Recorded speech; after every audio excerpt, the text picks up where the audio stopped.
बिबाननिफ्राय बिथाङा बिदाय लाबाय आरो बिथाङा राजखान्थियाव थांनायनि मोनसे सिन्थाधारा खालामदों दा बिथांनि बुब्लियाव नोंथाङा मा मेसेज होनो ना आं गिबियावनो बिथांखौ आं बरायदों जे जों राजखान्थिनि फोथाराव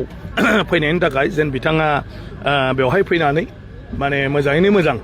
जाफुंसारनानै खामानि मावलांनो हायो बिथांनि जिउआव आं बेखौ मिजिं थिदों मोनसेया जाहैबाय समाजारि माने जिउआव थानाय मानसिया जेब्लायबो जोबथारनाय बुब्लिथिं राजखान्थियारि भाबै बेवहाय माने मा होनो सोमोन्दो थानांगौ जाहैयो मानो होननानै बुङोब्ला समाजनि खामानि मावग्रा मानसिनि खामानिया मालाबाबो जोबा आरो समाजनि बायदिसिना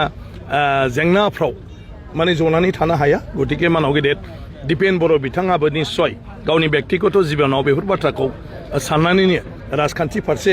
आगान सुरनो नागिरदों गतिके निस्सय बिथाङा जेखौ मावदों सानै हनैनो मावदों आं बेखौ सानो आरो दुलाराय बर' फरायसा आफादाबो बिथांखौ जिहेतु हगारबाय गतिके थारैनो दुलाराय बर' फरायसा आफादाबो गावसोर गोजायै फरायसा आफादखौ माने बिथांनि माने अनगाबो दैदेनलांनो थाखाय माने मा होनो मेन्टेलि हयथ' प्रिपेयार जाजोब्बाय लिडारफ्रा गतिके बे हिसाबै आं सानो गासिबो जुदि माने मेन्टेलि मानसिक भाबै माने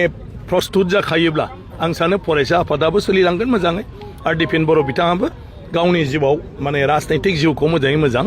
माने जाफुंसार होलांनो हागोन बिथाङा बेथ' नेचारेल लेङाइ आफादगिरि गतिके आफादथ' बिथाङा जिहेतु रिजेन होदों नालाय बेखौ नाजावबाय नालाय गतिके साननैसो एक्टिं आफादगिरि हिसाबैनो सालायथ'नांगोन बिनि उनाव हयथ' कनभेनसननि गेजेरजों बिथांमोना आफादगिरिनि बिबानखौ माने सुफुंनानै लानांगोन आरो